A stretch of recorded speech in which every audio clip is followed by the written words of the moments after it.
Hi all, I'm Robbie. I'm the marketing manager from Cycle Superstore. Thank you very much for tuning into tonight's talk. You're in for a great talk and I hope you can take something from it. At this point, I strongly recommend you to have a notebook and pen beside you to take down any notes. This is the third time we've asked Alan to talk. He's worked with world champions, Olympians, as well as top professionals, and he's also involved with Evo Pro Racing UCI team. Thanks, Robbie. It's great to be here, everybody, and it's fantastic to be invited again by Cycle Superstore to do this talk. So thanks very much to Robbie and the guys. Right, so we're looking at how to achieve your fitness goals in 2022. How do we get to the end of the year and look back and go, that was a fantastic year? And actually, that's a great question to start with, rather than just setting goals for your year, is actually to sit down, and I call it the bigger question. Sit down at the end of the year and imagine that we were having a conversation and you said to me, Al, this year has been amazing for me in terms of my fitness and my nutrition, and I hit all the goals I wanted. What were the goals? What did you achieve? And not more importantly than that, what did you do to actually get there? That's actually a really good place to start. But I'm going to go through a little bit tonight. We'll talk a wee bit about goals, and we'll certainly talk a huge amount about habits. But to give you a little bit of background on where I'm coming from, my passion is in cycling at the moment, although I come from an athletics background. Cycling is my big thing, ultra cycling to be specific. I do run a big event here in Ireland called the Race Around Ireland, but that actually kicked off because of an event we did in 2008 called the Race Across America. Now, for anyone who doesn't know what the Race Across America is, it's a 3,000-mile bike race from starting on the west coast of America in Oceanside, California, and it goes all the way across 24 hours a day, non-stop, until you get to Annapolis on the other side.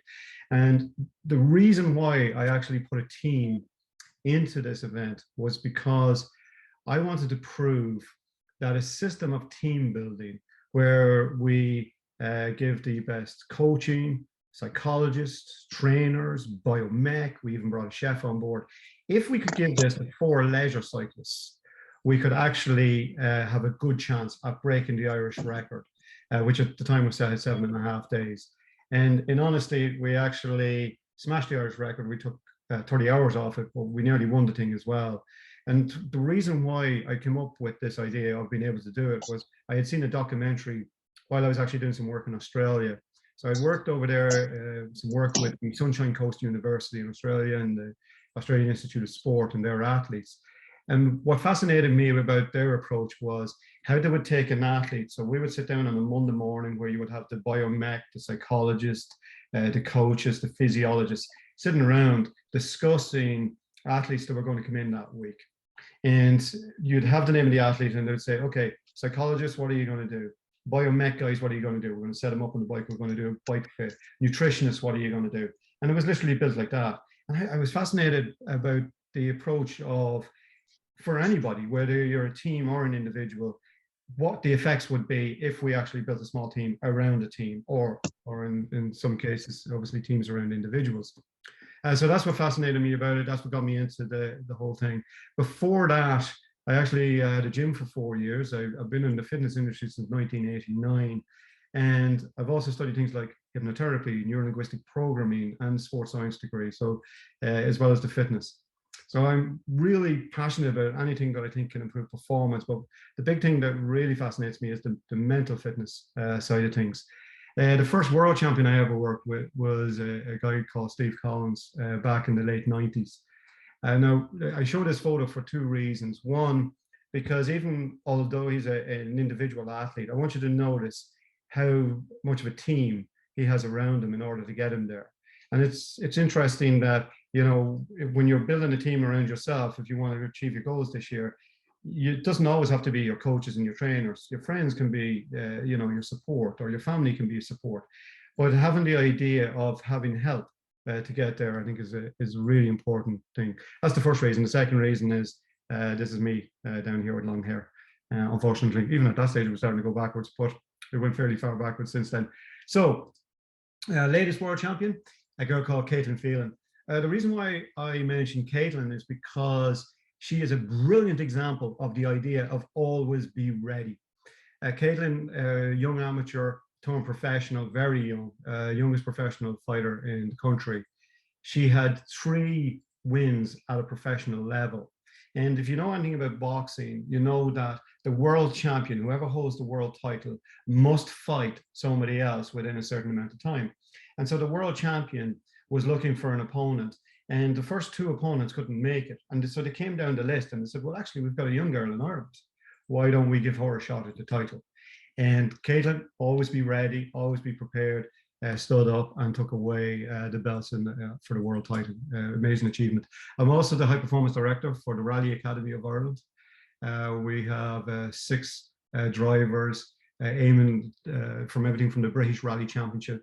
It's actually William Creighton who won the British Rally Championship last year, right the way up to WRC, the World Rally Championship. And then I've worked with a lot of teams as well, preparing teams for World Cups. And then, of course, professional cyclists, as Robbie mentioned, I'm doing some work with a team of Evo Pro. Some of the most recognizable clients in the past have been people like Morgan Fox, Ciaran Power, and the likes of Ryan Mullen, who's actually gone to Bora this year. So featured in a lot of magazines. Nobody really cares about that. What we really care about is, what are you going to get from this talk? So by the end of it, what are you going to be able to walk away with? I think for me, it's looking at having the courage to sign up for any event. So knowing you're going to be prepared for any event that you sign up to, that's one part of it. And the second is, how do you maintain the motivation to actually achieve the success? So it's one thing signing up and then we get started, and then after a few weeks, everything's going well, and then something happens and we suddenly drop off. Why does that happen, and how can we change it? I'm going to mute there. Okay. Now, the content that I'm going to give you tonight obviously comes from lots of different sources. A couple I'm going to mention. One is Atomic Habits. I think it's an amazing book by James Clear. I would definitely recommend that. The other is taken from my own book, Ride On, an ebook, which is actually available on my website. So you can download that. It is free, as I say, to download some of the motivational stuff. It's also taken from a lot of courses I do. I'm doing a course this Saturday, The Confident Athlete, which is actually booked up. We'll be looking at doing something again probably in the next month. It's all, for me, it's about, as I said, the mental fitness side of things. And when we talk about mental fitness, we talk about courage, commitment, confidence, concentration, and control. And so along those lines, that's what we're going to be focusing on. Anyway, so where do you start when we're going to set up a plan for the year to succeed? Now, I'm a big advocate of having coaches. I have a coach myself. Aidan Hammond is actually my coach. Does a lot of work closely with me. He gives me the program to follow, and of course I follow that. So everybody starts at the start of the year, and they look to see, how can you create success? And of course, the first thing that always comes up is goal setting. And if you look at Arnold Schwarzenegger, I think the first and most important thing is that you've got to have a goal. Now, he's right and he's slightly wrong, and I'm going to explain why. Goals are important, but most of us do them in completely the wrong way. Any talk you go to about goal setting, you will usually hear them talk about SMART goals: specific, measurable, achievable, realistic, and time-bound. And to be honest, pretty much useless. So we're actually going to go through a different goal setting system that I personally use. But starting off with goals, so what are the major problems with goals? Well, there's a couple. Let's focus on these. Number one, goals make you a failure most of the time. So what do we mean by that? Well, there's two parts to it.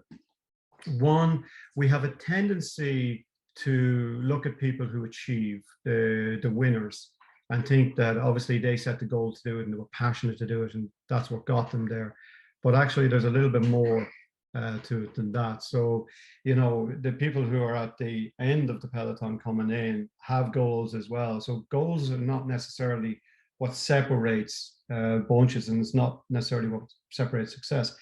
The other thing about goals is, when we talk about it makes you failure, a lot of times we set a goal and it's in the future, and we feel like since we haven't achieved it, we're still failing. So on a daily basis, we're nearly a failure because we haven't achieved that goal yet. So that's one of the problems, is that we constantly look forward for the goal, the outcome. That can be an issue. Second issue, achieving a goal is only a momentary change. What we mean by this is, you take something like the bedroom here is an absolute mess, all right? And I think even for me, sometimes I come in and my desk is untidy, and it's nice to kind of to get it all set up. So imagine you spent half a day or a day cleaning up your room and it looks perfect. So your outcome was to clean the room, and now it looks fantastic. The question really is it going to stay like that? 9 times out of 10, it won't. And the reason why it won't is because although you set an outcome to achieve this, and you did achieve it, you didn't actually change any of the processes or habits that got you there in the first place. So it's okay to set an outcome, it's okay to set a goal, but actually we're going to talk a lot tonight about processes and systems and why they're far more important a lot of the time than the outcome we set. So achieving a goal is only a momentary thing. The process and systems to keep it and maintain it throughout the year, that's what we need to nail down. So anyone can have a training plan, and I recommend that everybody does have some type of plan that you follow. It's far easier to have something that you can follow on a weekly basis. It's how you continue on to do that, and that's down to habits and processes. Problem number 3, goals create a yo-yo effect. Now, I don't know if you've ever, I'm sure you have had a big goal in your mind, something that you really wanted to achieve, and then you achieve it, and the feeling afterwards is usually, or can be, an almost like an anticlimax. So what happens with goals is we achieve it, and we tend to go, "Whew, that's great, fantastic," and then we go back to the way we were. So again, going back to that room. So you see it every year. We have the Ladies Mini Marathon in Ireland here, with thousands of people take part in this event, women especially, obviously, but thousands of people take part in this event. And you see people train all the way up to the events, and then afterwards, how many people actually maintain the fitness or the training. So as I said, it's a yo-yo effect. So there are 3 main issues with goals. So if we take goals as being important, but not being the most important, then where are we going from the most important? And for me, it's all about systems and processes. So if you look at James Clear's quote here, goals determine your direction, systems determine your progress. And I think that's a great way to think about it. When you sit down at the start of the year, like I sat down last week and I went through the Cycling Ireland calendar, and I took all the events that I want to do this year, and I put them into my Training Peaks account so I can see where they are, and when I'm going to do them, and also into my work calendar so that it doesn't get confused.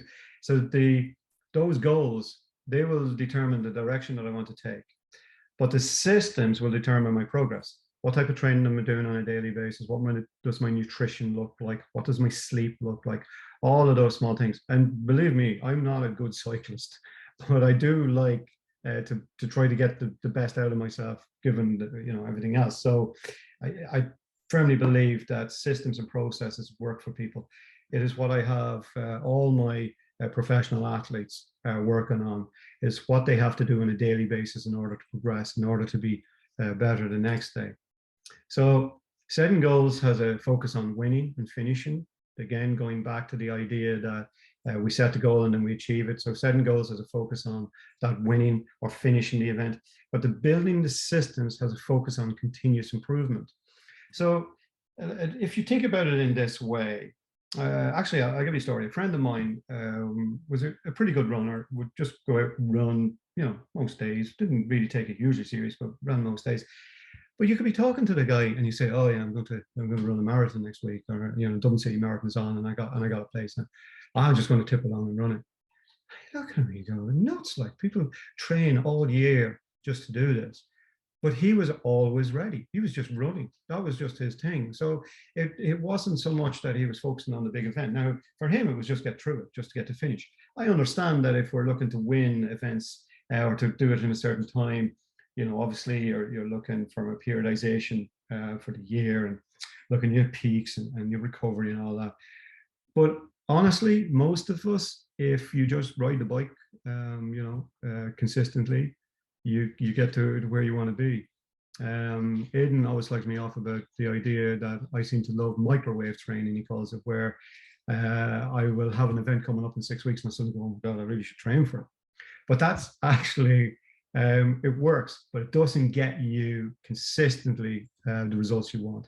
So if you this year want to gain more consistency in your results and want to continue on, it's really important that we look at the systems and processes. So there's 3 layers to achieving success. The first is looking at outcomes. That means you're looking to change the result. This is what most people do at the start of the year. You know, as I said, I owned a gym for 4 years. God, we you know, in gyms, we make money on motivation. In a gym, you've got to make your money from the second, third week in September up till about the second week in December.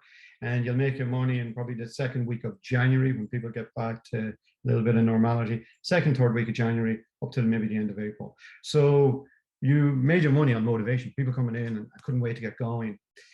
But we did some work in Intel in America. I had a software company over there for a while. And one of the questions that they posed to us was, we built a gym that cost $33 million. And our retention rate after a year is only 15%. How can we raise that? And so the way to raise that is getting people interested in process, what they're doing and how they build it into their habits. That's how we get the long term. But changing your results. So if you want to change your results, that's fine. Start of the year, write down what you want to achieve.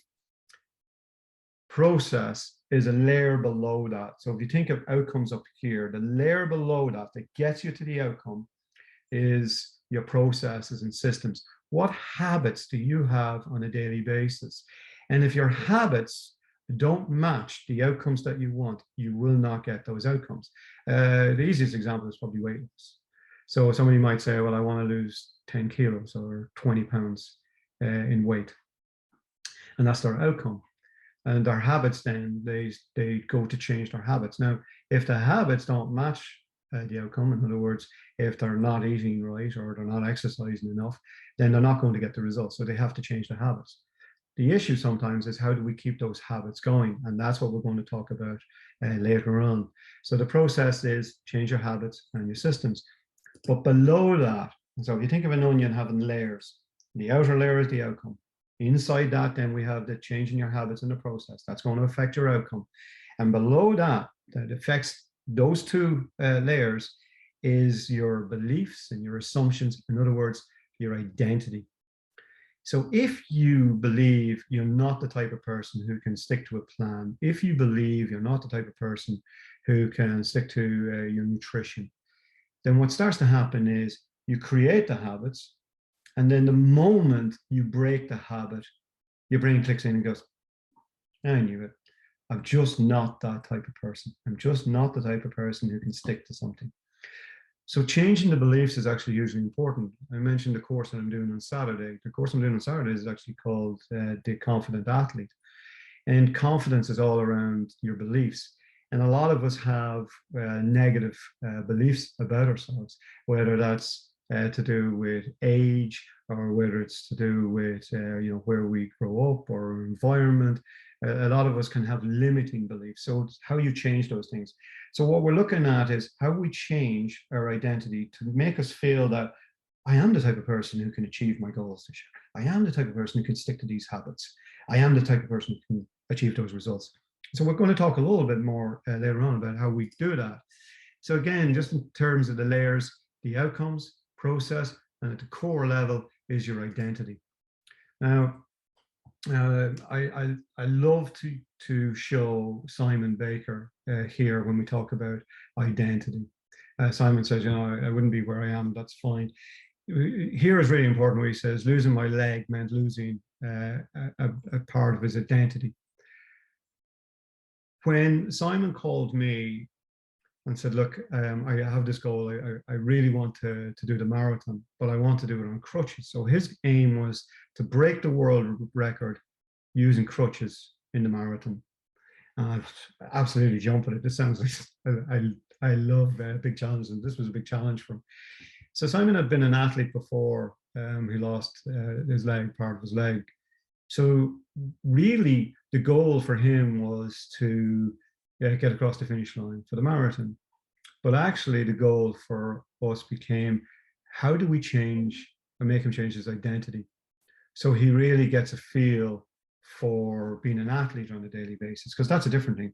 If you wake up every day and you feel like you're an athlete, then what do athletes do? Well, athletes eat right and they train on time, and no matter what you ask them to do, they go and do it. So that's where he really started to work, was looking at his identity, because he is an athlete, and creating that belief that he is an athlete because he is, and then putting those habits in place And he ended up smashing the world record. Did it in 6 hours and 40 minutes. So for anybody who's ever been on crutches before, might be one for you to try. Anyway, let me talk a little bit about my process of setting goals. I call it the outcome transformer. So I mentioned earlier on about SMART goals, specific, measurable, achievable, realistic, time bound. That's fine. I think this is far better if you actually want to set goals and achieve them. So you've got an action plan coming away. So even tonight, I want you to be able to walk away with an action plan, something that you can say, I'm going to put these things in place and I'm going to make it happen. So the outcome transformer, I look at the what, the why not, and the how. What do you want to achieve? Why not, and how are you going to do it? So be very clear about your goal, in terms of what it is, whether it's a certain event, a finish an event, a win an event. The why is actually really important. When I work with county teams or club teams, football at the start of the year, one of the questions I always like to ask is, how many people here would like to win the championship? And of course, everybody sticks their hand up. But then I ask a second question, how many people here want to win the championship? And they might sound like the same question, but they're not. They're completely different. We would all like to win a championship. We'd all like to lose a little bit of weight. We'd all like to be a little bit fitter. But it's not really until we want to that we can start to put those processes in place. So the reason you're doing it is so important. What is the purpose for that? Whether it's self-satisfaction, whether it's fitting into a certain outfit, whatever it is, why do you want to do it? The self-satisfaction, the feeling of accomplishment, that's a huge driving force for most people. And so if you're going to look at what your goal is this year, sit down, take some time to write out why. Why do you want it? Then the next one is the why not. What are the challenges that are going to get in the way? So people have said to me before, as a performance coach, you're one of the most negative people I've ever met, or as a mental fitness coach. And the reason why they say this is because it's all very well talking about being positive. As long as you're positive, you'll achieve something. And I was introduced one time working with a big team, and the manager stood up in front of the team and said, lads, we need to be positive this year. If we're not positive, we'll win nothing. We need to be positive.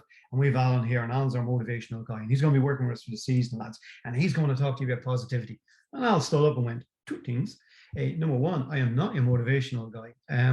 I'm your performance coach. It's slightly different. And two, you can be as positive as you like all day and you'll still win nothing. It's about positive action. So, being positive is great. Don't get me wrong. And it's hugely important. But we still need to look at what the challenges are, because there are challenges. I don't care what goal you've written down for yourself to accomplish. The challenge is what actually will drive you on. Those challenges are what get you out of bed in the morning to get you through it, to actually get to the results, get to the outcome. I had a psychologist many years ago, a sports psychologist many years ago. I was talking about an event I was going to do. And he said to me, you got to get up every day and feel like you couldn't possibly fail. What would you do if you knew you couldn't fail that? If you knew that every day you woke up and you go, I can't possibly fail at accomplishing this. And my honest answer was, I wouldn't bother doing it. And that sounds a little bit facetious, but you really wouldn't. Why would you? It's those challenges, it's getting through those things and coming out the other side that makes us feel like the goal was, first of all, important, and second of all, an amazing achievement. And then the last thing is the how or who. So this is the outcome transformer. This is the way that I like to set it out. I actually work with a business coach as well, and we will work along the same line. So the what do you want to achieve this year? So you would write down. So if you've got your notebook and a pen, write down, what do you want to achieve? Why? What is it going to give you? The next thing is the why nots. Now the why nots is really interesting. So I do a lot of work with companies and a lot of work with entrepreneurs. And sometimes you'll get somebody who wants to be an entrepreneur will come to you and say, I would love to set up this business, but there's so many reasons why I can't. We go, okay, let's write them down. And so what you tend to find is that they'll write the first one really quickly, and the second one They'll struggle a little bit on the third one, and then they start to really struggle as they get down to 4 and 5. And what we tend to find is sometimes we have this what in our head, what, you know, the outcome, whether it's an event or whatever. And we've created all these reasons in our head for why it might not happen. But actually, when we go to write them down, it's not huge amounts, there's only some. And if we think about fitness or training, what is the number one thing that's normally thrown here on the top? Usually time. I really want to achieve this, but time is going to get in the way. I've got family, I've got work commitments. So that's fine. So we have a challenge. And so my suggestion is that you write down the what, the why, what are your challenges, or, you know, what's going to get in the way of you accomplishing it. And then we move on to the fourth section, the how or the who. So it used to be just the how. What are you going to do? So what actions can you put in place in order to overcome the challenge? So let's just take as an example, time. Well, what action can we do? Or who can we speak to? Sometimes if it's something like, bike fit, I might have an injury issue. I might be concerned. One of the challenges is I might pick up an injury as a cyclist. Well, one of the actions might be I would speak to a bike fit, like Aidan or whoever again, but speaking to somebody on that. So that's what I mean by the who. But in terms of the time, it's the how. So what action can you do to overcome time? Well, for me personally, I tend to put stuff into my diary. So I put me in as a client. So every day I have clients in my diary that I'm going to be working with, but I actually slot me in as a client. This means then if somebody calls me and asks me to do some work with them at 8 o'clock on a Wednesday morning, I'm really sorry, but I can't. Now, they don't need to know that the person I'm actually working with at that moment is going to be me. And that's probably one of the easiest ways I found it. So write down some of the actions that you can put in place in order to overcome that challenge. I've also, I remember doing a talk one time for a cycling club when we were talking about exactly these challenges, and I got them all to write out the different challenges that would, you know, be in their way. And of course, time came out as number one. And I posed a question to them. If I said to you, I was going to turn up at your door for 1 hour or 45 minutes to 1 hour, twice to 3 times a week, free. Turn up at the door, ring the doorbell, and get you out and do your cycling or your run or whatever it is you're going to do. Or you're going to meet me in the gym. If I was going to do this twice, 3 times a week for you, how many people here would take that?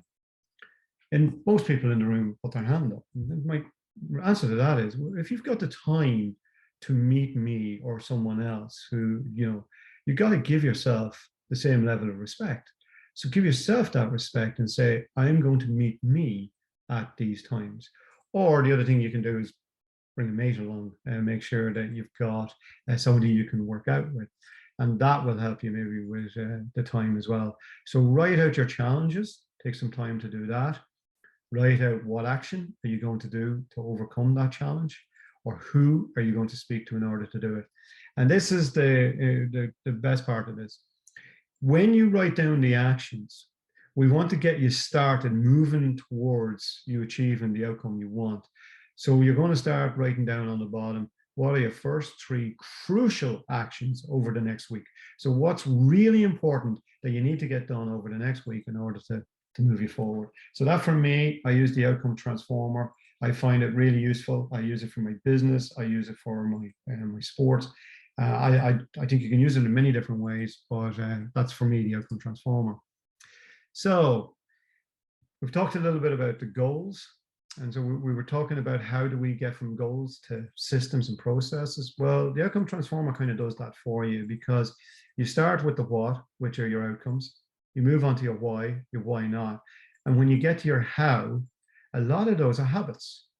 So you might say, well, I'm going to eat better. I'm going to drink more water. So that's a habit. Maybe I'm going to fill the water bottle up in the morning. I'm going to bring it with me. And so you constantly have it beside you at all times. So think about it in that way. What are the habits? And so that's what you do. You go from your what all the way down, and you get then to the real crux of it. What are the habits that you're going to change? And if you create the systems and habits that are aimed towards achieving the goal, you don't actually need to worry about the outcome, because the outcome will take care of itself. I said to an athlete recently, he went, wow, I hadn't thought of it like that before. Stop chasing results. Stop chasing the wins. Let the wins come to you. So stop chasing the outcome. Let the outcome come to you. And the way you're going to let the outcome come to you is on a daily basis, just do those simple habits that's going to get you there. All right. So how do we work on those habits and systems? Well, the first is to identify the habits for success. A simple way to do this might be to sit down and go, okay, I want to achieve X. Who has achieved that in the past? What habits do I need to put in place? Now, I got to be honest with you. The majority of my work with most people is shortening the gap between knowing and doing. Most people who come to see me know what they should be doing, but there's a gap there to actually doing it. What we tend to do is put systems in place where we shorten that gap down. So, working on somebody's performance or even in life coaching, it doesn't matter. It's shortening the gap between knowing and doing. So I was talking to somebody one day about weight loss, and they said to me, well, can you give me some advice to lose weight? And I said, absolutely. Eat burgers, chips, Coke is really good as much as you can possibly get into it. Chocolates, buns, cakes, biscuits. And they just laughed at me and go, none of those is going to help me lose weight. So what would then? And so we have this discussion and you realize that they already know, and chances are they've already done it before. So all we need to do is create the habits and systems. So the big thing is how we get to that. So number one is identify the habits for success. I talked earlier on about identity and the importance of identity. If you write this down, I'm the sort of person who. So if you want to achieve something, if you have habits and systems you want to put in place, and I remember I said that, if somebody wants to lose weight, they might start on the habits, and then the moment they break a habit, the moment they go off it, they suddenly think, oh, I knew this would happen. I am the type of person who can't stick to X. Excuse me. So what we want to do is we want to change it to, I'm the sort of person who can stick to habits. Or I'm the type of person who eats regularly. I'm the type of person who eats well. I'm the type of person who consistently trains. I'm the type of person who keeps a training diary. And so it's that idea of who do you want to become? You see, professional cyclists, a lot of professional cyclists live with professional cyclists. So they're hanging around with people who are like them all the time. So they don't really see themselves just as professional cyclists. It comes natural to them. They just get up and they eat and they train and they do whatever. I will say though, right, the importance of habits. I mentioned motivation. We used to make money in the gym in terms of motivation, and that's how it works. But motivation only gets you started. Habits create success. So a lot of people think that, once we have motivation, we're good. But actually, that's not what's going to create success. And the other thing that happens as well is we look at pro cyclists or pro triathletes or pro boxers or whatever, and we think that they always have that motivation. And you see the Olympic athletes getting there and you go, isn't it amazing how somebody can have that much passion and drive all the time to get them there? And I remember years back sitting down with a boxer who had a huge fight coming a week later. And they had to make the weigh-in. Now, a lot of boxers a week out from a weigh-in still have 6-7 pounds to lose. So he still had a bit of weight to lose. And we're sitting in the hotel room on the training camp. He's got his jacket on, his rain jacket on. He's got his shorts on. It's lashing rain outside. And he looked at me and he thought, oh my God, I just do not want to go out in this. So yeah, well, you got a big fight coming up next week. Because I know. And I said, okay, look, we need to work on the motivation.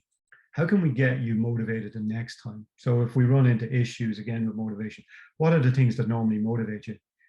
He said, I don't know. So I'll tell you what, on your own, come up with 3 ways we can motivate you the next time in case we run into the same issue again. He said, okay, got him up, got him out the door. He said he was a mile down the road before he realized what I did.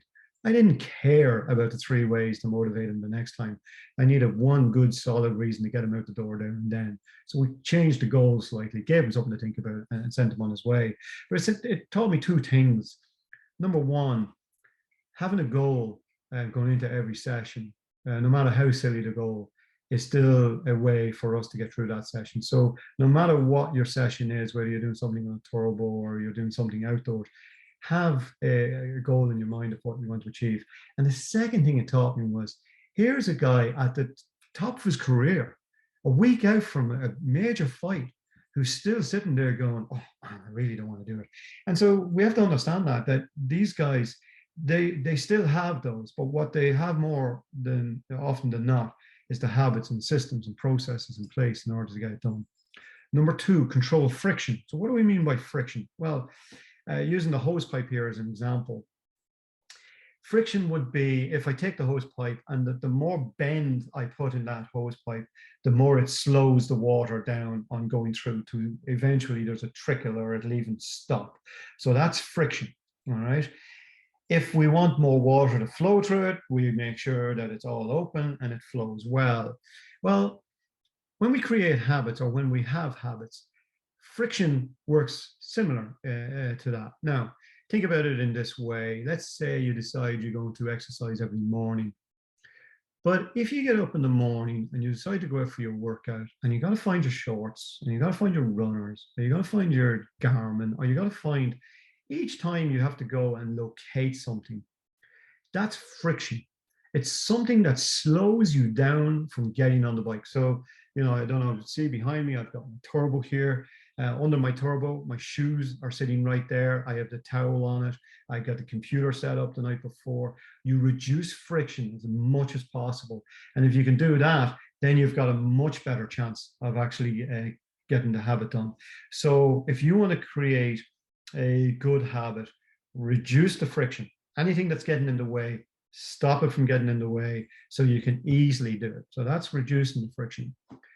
However, if you've got a habit that you want to change, so if it's a habit that you have in your mind and you think, oh, it's a really bad habit, I need to get out of that, then what you do is you increase the friction. One of the best ones I heard was somebody talking about the Netflix, coming in, sitting down and watching Netflix.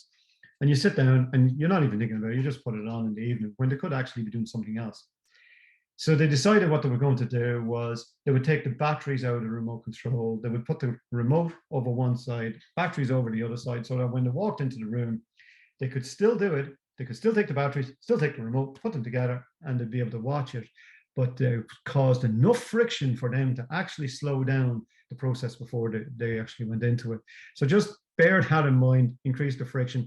For me, God, it's chocolate. I absolutely love chocolate. It's definitely my nemesis. Anything sweet, but usually chocolate. So of course, this time of year or after Christmas, you've got a lot of chocolate in the house. So what we've had to do is, I don't want to get rid of it completely, but if I put it in the shed in a box that's taped up on a shelf, I know I can still get it. I just have to go out, unlock the shed, go in, try to get the box down, untape the thing, get it out, eat the chocolate. God, if I want that badly, I might as well have it. And that's kind of what I'd say to you. So anyway, increase the friction. In terms of controlling the friction, organizing your environment is really important, as we mentioned. So if you've got a choice between the fruit and the biscuit or the cookie, if you've got a choice between those, make sure that the fruit is something you see and you can reach for easily. Make sure the biscuit is something that's far away. If it comes to jumping on the bike, rather than sitting down and watching TV, and you know, it's okay to watch TV, don't get me wrong.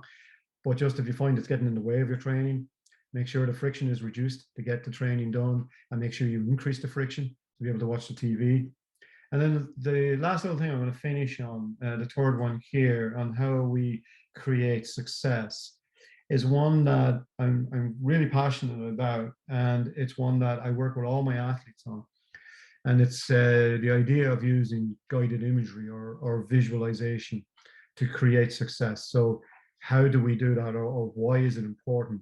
Well, even from a science point of view, it's important for us to understand that your nervous system, so how your body responds, it can't tell the difference between something that's vividly imagined in your mind and reality. So let me say that again. So when you have something in your mind and you vividly imagine something in your mind as if it's really happening, your body responds as if it's really happening. The easiest way to think about it, 3 o'clock in the morning, you wake up, you hear someone breaking into the car outside. What happens? Heart rate goes up, breathing rate becomes rapid, muscles tense up, you reach for the baseball bat. Even if it's a cat or a dog making noise outside, it actually doesn't matter. if you visualize or see the worst case scenario, your body's responding to it. Now, think about that in terms of sport or how we want to create success. If we start to imagine the success, then we start to create actions along those lines. And this is really important. Just think about it in this way. Every time you do a habit on a daily basis, that's feeding back into your new identity. So let's say you've created a new identity, and your new identity is you're the type of person who's going to achieve all your goals this year. More than that, you're the type of person who every day does something to progress. Every day, I'm the type of person who watches my diet, or watches my nutrition. I'm the type of person who trains regularly. Each day you do that. Each time you do a habit, it feeds back into that identity. But when you start to be able to visualize yourself creating that success, you're actually feeding it back into the body and to the mind as well. So I actually think it's really important. I hope you feel you got something out of tonight. If you take anything away from it, it's that goal setting is great, setting the outcomes is great, but what's really powerful is setting those habits and putting those habits in place that's going to get you there. Remember, I said you can write down the outcome, but as long as you put the process and systems in place, you don't need to worry about the outcome. Let it take care of itself. And at a core level of that is think about what you want to become, what's the type of person you want to be, and look at the habits that you're going to create to really believe that on a daily basis, and you will find that you're going to get the results. So it doesn't matter what your events are this year. Hopefully I'll see you on the road. Some big events this year, like the Wicklow 200 is always a huge one. Mondello 24 is really exciting. Ultra racing these days has really taken off in Ireland, and we're delighted to be able to see that. And so do download the book if you want. Have a look at some of the courses that I'm running. And if anyone has any questions, feel free to contact me. It's just alan@alanheary.com. Bang me on an email, and if you have any questions from tonight, and I'll answer it then. So that's it for tonight, and hopefully we'll see you on the road.